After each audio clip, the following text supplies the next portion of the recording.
Peas, beans, and clover are among the 18,000 species in the pea family. Most species in this family, including these three, are known as nitrogen fixers. They increase the level of nitrogen in the soil, which plants need to produce protein so they can grow, and chlorophyll so they can photosynthesize. One way to use this in the garden is to interplant nitrogen fixers with other plants that need a lot of nitrogen. Or you could plant a nitrogen-fixing cover crop like clover for fertile soil next year. Okay, this can be useful, but doesn't nitrogen fertilizer do the same thing but more conveniently? Why bother with this nitrogen fixation thing? Understanding this requires us to understand how nitrogen fixation works, which in turn requires us to understand the broader nitrogen cycle. So let's start with the big picture. Nitrogen makes up 78% of the Earth's atmosphere by volume. But most of this nitrogen takes the form of two nitrogen atoms strongly bonded together, which isn't very reactive and is useless to plants. For it to become plant available, we need the help of bacteria. Various species of bacteria eat atmospheric nitrogen and poop out ammonium. This gets eaten by other kinds of bacteria, which poop out nitrite, which gets eaten by yet another kind of bacteria, which poops out nitrate. All of these forms of nitrogen are available for plants, especially nitrate, which is the easiest for plants to use. Plants can take this up directly if it is near their roots, but they most often rely on strands of fungi that attach to their roots and bring nutrients to them in exchange for the sugars and carbohydrates the plant roots exude. Dead plant material is also rich in nitrogen and gets brought down with the help of worms, whose poop is a delicacy among nitrifying bacteria. Some of the ways nitrogen exits the soil is when the crop is harvested, when water carries it away, or when it becomes gaseous and returns to the atmosphere.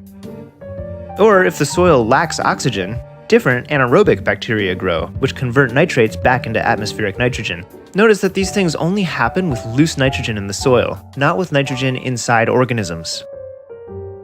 Okay, so we know that the nitrogen cycle depends heavily on life in the soil. Without them, the plants would be quite sad.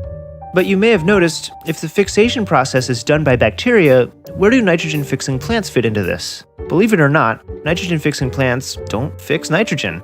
Rather, they create habitat for the bacteria that do. The roots of this clover plant have little nodules that house huge amounts of nitrogen-fixing bacteria. The ammonium that these bacteria create slowly releases into the soil for neighboring plants and microorganisms to use. When the plant dies, the bacteria disperse into the soil, resulting in an abundance of bacterial allies for future plants' nitrogen needs. You know how earlier I said that water can carry soil nitrogen away? This nitrogen ends up in rivers, which can disrupt the ecosystem by enabling algae to dominate. But remember, this only happens to loose nitrogen in the soil, and not to nitrogen embedded in organisms. And fertilizer adds pure nitrogen without the organisms. So when it rains, huge amounts of it run off and pollute the water. Loose nitrogen molecules are also much more prone to volatilization, releasing huge amounts of nitrous oxide, a potent greenhouse gas, into the atmosphere. But that's not all. Such quantities of pure nitrogen irritate earthworms, which end up dying or leaving. It disrupts the helpful fungus on plant roots and changes the soil pH, making it inhospitable to bacteria. In short, it kills the soil. When the nitrogen all gets used up or washes away, the organisms aren't there to help the plants get more, so now you have to add more fertilizer, which worsens the problem. And these organisms did much more than just supply nitrogen. The root fungi also brought up important minerals for the plants. And now that they're gone, mineral fertilizer must also be used. Instead of working with this self-sustaining web of organisms freely sharing nutrients, we have to spend more money to add loads of fertilizer to dead soil, poisoning the water and contributing to climate change. Considering the inability of dead soil to supply plants with nutrients, it's no wonder that throughout the last century, vegetables have been steadily declining in nutritional value. Healthy food requires healthy soil.